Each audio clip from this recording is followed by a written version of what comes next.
Yeah, so there's actually a lot of stuff that I'm really interested in seeing.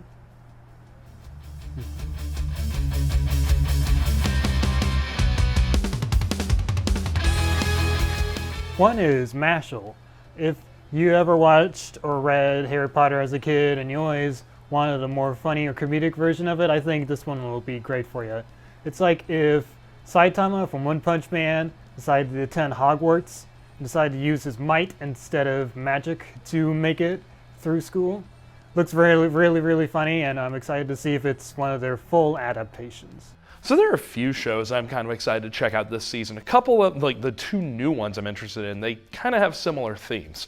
Insomniacs After School looks to be really cool to me. It's about a couple of Insomniac students in a high school that end up hanging out at their school's observatory because their astronomy club has kind of collapsed for mysterious reasons. And it just seems to be a quiet place. Nobody's going to bug them. And when they settle in, it turns out they actually kind of have to start an astronomy club, and it kind of goes from there. But they also grow together as people. And so it's a cool little slice of life series about being a teenager, falling in love, and things like that. I'm very much looking forward to Blue Orchestra, mostly because I can't wait to hear the soundtrack. It's got credited violinists and other musicians, as well as voice actors. So I'm really curious to see what they're going to do with this show. Another show that is very similar but also quite different is Heavenly Delusion. It also involves two teenagers coming together, but in a much more dystopic situation.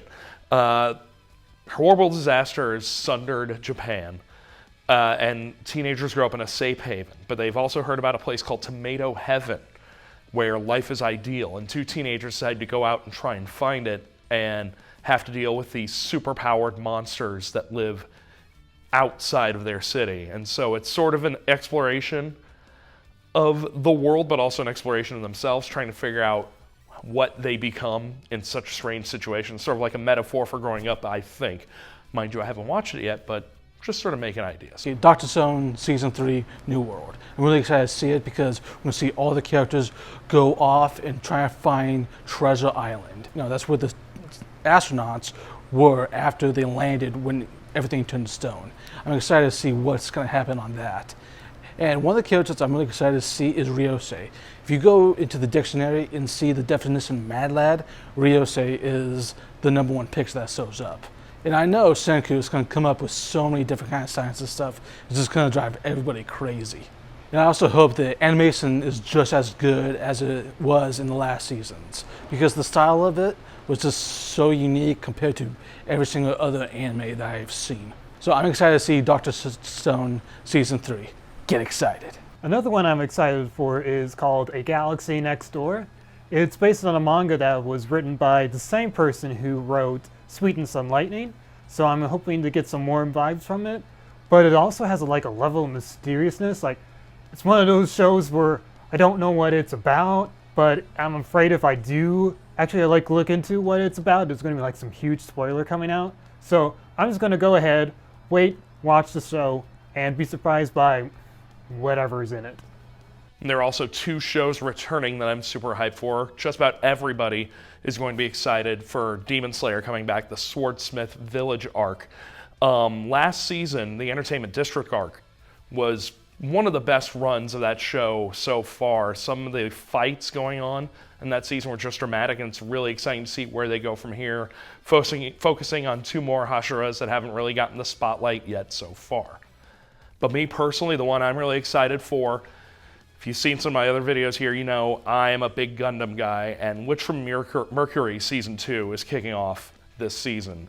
It sort of redefines what a modern Gundam show can look like. It borrowed a lot of elements from Utena and things like that, lots of Academy stuff, but also went to some real dark places. If you saw the ending of the first half of the series, there are a lot of questions that need to be answered, and it's really curious to see how Suletta and Miorine's relationship will progress from here, and also how they'll just survive with the coming war that they're going to have to face. So yeah, there's a lot of cool stuff going on this season, and I'm pretty excited. Hopefully you folks are too. Way back in 2018, I picked up a manga called Death Mount Death Play, and it's got an anime coming out. It's kind of been gaining stacks in my pile. So needless to say, I really enjoyed Volume 1, and I think I'm up to Volume 8 that's just been sitting there. So I'm really excited to see what's actually going to happen in the anime, because I can probably keep up with that. Another anime I'm excited for is called My Clueless First Friend. I read the first volume of the manga for this, and I really just ended up falling in love with it. Just this really cute manga and series about this girl who gets bullied at school until this transfer student comes in, and he's the clueless first friend of the title, where he really doesn't either get social cues or he just doesn't care about social cues at all. And so he ends up befriending a girl, and they really develop this wonderful bond. And if you're ever bullied in like middle school or elementary, this is like a manga that will really hit home for you. And it's just a really cute and uplifting story. Alright, so I wanted to highlight just all the different newer anime that are coming out this season. So that kind of leaves some of the sequels out by the wayside. So I'm just making sure I'm getting all the rewatches of those shows done before I see them. But some that I'm excited to see or continue are Demon Slayer, Konosuba, Explosion on This Wonderful World, Vinland Saga Season 2, Dr. Stone, I really need to catch up on that one. Jeez Louise. And then Ancient Magus Bride Season 2, it's been a long time, I need to watch that. Ranking of Kings, that's a nice little spin-off, hopefully it'll be good, and then we can get an official Season 2. And Kamui, 4th season. I love One Piece and Hokkaido. And I think that's it.